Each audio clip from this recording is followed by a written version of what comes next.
वो तीनों बस दोस्तों के साथ एक नॉर्मल सी स्टीम सौना सेशन करना चाहते थे। लेकिन करीब आधे घंटे तक भाप लेने के बाद उन्हें एहसास हुआ कि सौना रूम की लकड़ी की दरवाजा अंदर से बिल्कुल नहीं खुल रहा है। ये देखते ही तीनों के होश उड़ गए, क्योंकि हीटर अभी भी पूरी ताकत से गर्मी दे रहा था और अगर जल्दी कुछ नहीं किया गया तो वे तीनों जिंदा ही भाप में पक सकते थे। अब तक उन्हें सांस लेने में तकलीफ होने लगी थी। बचने की आखिरी उम्मीद में अन्ना ने बाहर की तरफ जोर जोर से चिल्लाना शुरू किया, लेकिन वो बेकार साबित हुआ, क्योंकि घर के मालिक ने सौना की गर्मी बरकरार रखने के लिए खिड़कियों पर बेहद मजबूत लोकल ग्लास लगवाया था। और सबसे डरावनी बात यह थी कि मालिक बाहर फुलझड़ियों वाली पार्टी के इंतजाम में गया हुआ था और जल्दी वापस आने वाला नहीं था।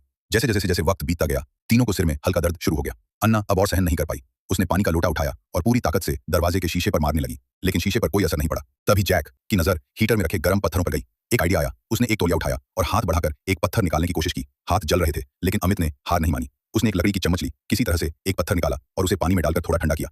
अन्ना लगातार पीछे से चिल्ला रही थी, जल्दी करो। पत्थर अब भी गर्म था, लेकिन अमित ने उसे उठाया और पूरी ताकत से शीशे पर दे मारा। सबको लगा था शीशा टूट जाएगा, लेकिन शीशा पत्थर से भी ज्यादा मजबूत निकला। हाथ में कट लग गया, खून बहने लगा। फिर भी उसने रुकना मुनासिब नहीं समझा और दोबारा वार किया। कुछ देर बाद किसी तरह खिड़की का एक कोना टूट गया और अन्ना व लीसा, दूसरी लड़की, दोनों ही उस छोटे से छेद से ताजी हवा की एक एक सांस के लिए टूट पड़ी।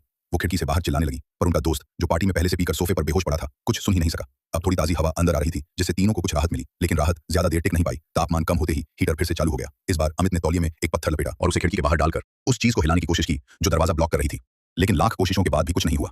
इस बीच अन्ना गुस्से में आ गई और दीवार पर लगे तापमान नियंत्रक टेम्परेचर कंट्रोलर को तोड़ने लगी ताकि हीटर बंद हो जाए। लेकिन अमित ने उसे रोक दिया। अगर वो ऐसा करती तो हीटर फुल स्पीड पर चलने लगता और वे सब वहीं मर जाते। तभी अमित की नजर दीवार की लाइट पर पड़ी। एक और आइडिया आया। उसने लाइट से शॉर्ट सर्किट करके पूरे सिस्टम को बंद करने की योजना बनाई। लाइट बल्ब निकाला, उसमें गीला तौलिया लगाया और अगले ही पल करंट से अमित बेहोश हो गया।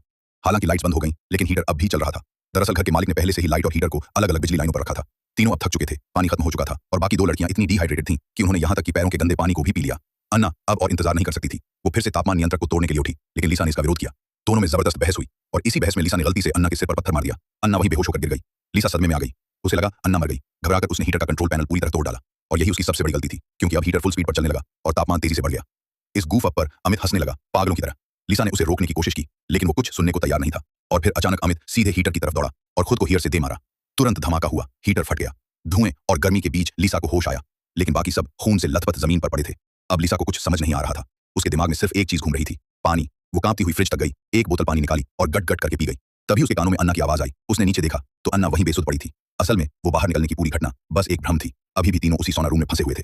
अब स्थिति और भी खतरनाक हो गई थी, क्योंकि हीटर में लगी टक्कर से वहां पर गैस लीक हो गई थी, जिससे कमरे में जहरीली गैस भर चुकी थी। अन्ना खांस रही थी। लीसा ने तुरंत उसे उठाया और उसका सिर खिड़की के पास रख दिया ताकि थोड़ी हवा मिल सके। और तभी आखिरकार घर का मालिक लौ आया।